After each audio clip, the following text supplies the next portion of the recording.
Xin chào các bạn. Hôm nay mình sẽ giới thiệu cho các bạn cái loa vi tính hãng Genius Soba 100.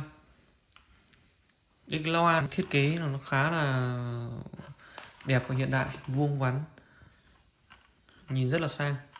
Cái loa này thì nó có công suất là 6W và phù hợp với phòng nhỏ, diện tích độ khoảng tầm 15-20 mét vuông trở lại. Nếu mà cái phòng lớn mà cửa mở thoáng nhiều thì cái loa này nó sẽ cảm giác là nghe nó không được hay và nó nhỏ. Còn nếu mà trong các cái phòng nhỏ như phòng trọ hoặc cái phòng riêng của các bạn diện tích khoảng 20 mét vuông quay đầu ấy thì mình thấy là nó khá là ngon đấy. Loa này nó dùng điện USB mà nhé, các bạn có thể cắm trực tiếp vào cây máy tính, hoặc nếu bạn nào mà không dùng máy tính thì cắm vào củ sạc, lấy nguồn từ củ sạc, và nguồn phát là phát qua jack M3. Jack M3 thì cắm vào điện thoại. Đây, củ sạc bạn có thể dùng trực tiếp từ củ sạc cũng được.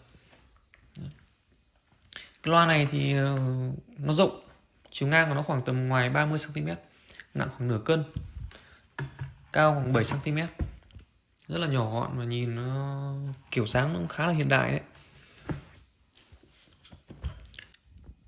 Cái loa này giá thị trường khoảng tầm 200.000, mình đặt trên Shopee cả ship vào hơn 200 một chút. Hôm nay mình sẽ thử đánh giá xem cái chất loa của nó như nào cho các bạn nghe để có quyết định đúng đắn trước khi lấy hàng nhé. Còn theo cái đánh giá của mình thì với cái tầm khoảng giá khoảng 200.000 thì cái loa này nó khá là ngon cho một cái loa có thương hiệu. Nên thử test cho các bạn nghe xem.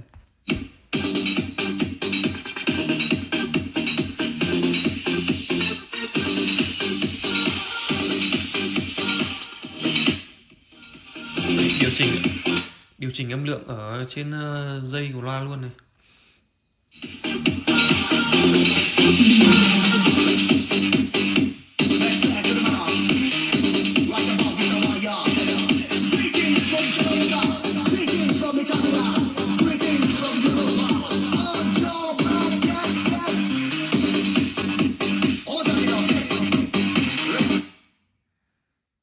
Nghe nhạc remix, nhạc non-stop mình thấy là khá là ok.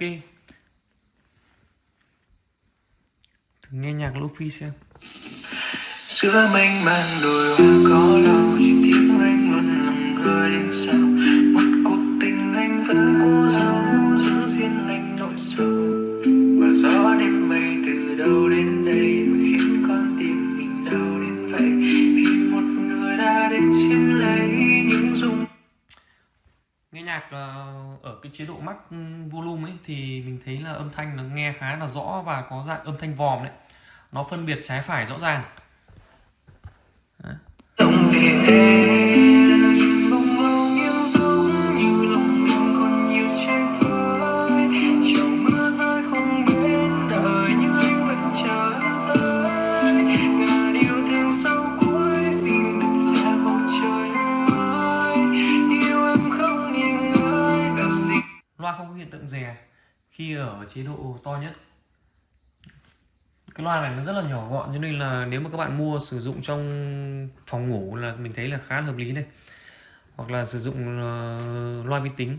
Cái loa này mà đặt cùng với cả cái bàn máy vi tính thì mình thấy là khá là đẹp, đặt luôn ngay bên dưới cái màn hình ấy, nhìn đẹp lắm.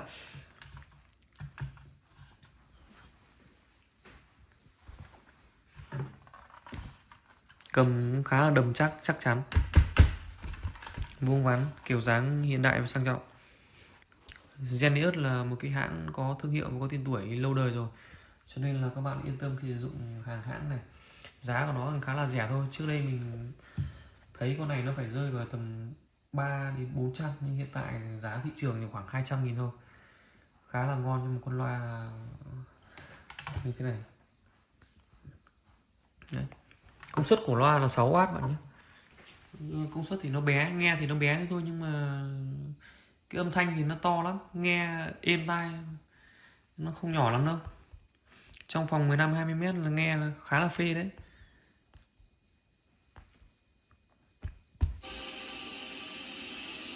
Giờ níu kéo cũng thế không làm anh quay trở lại, khi anh chẳng còn như ngày xưa ấy.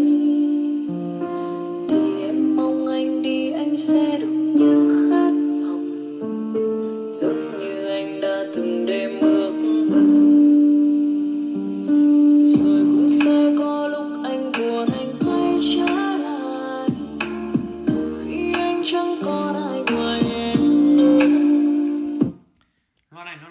tính nên là nó phù hợp với những bạn nào dùng máy tính thì cắm làm loa vi tính.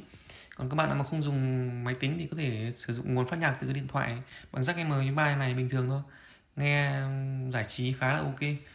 Đấy, với tầm giá 200.000. Mong là cái video này sẽ giúp các bạn lựa chọn được cái loa nó thích hợp với mình. Cảm ơn các bạn đã xem video.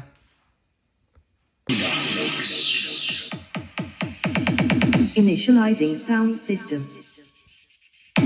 Sound system activated.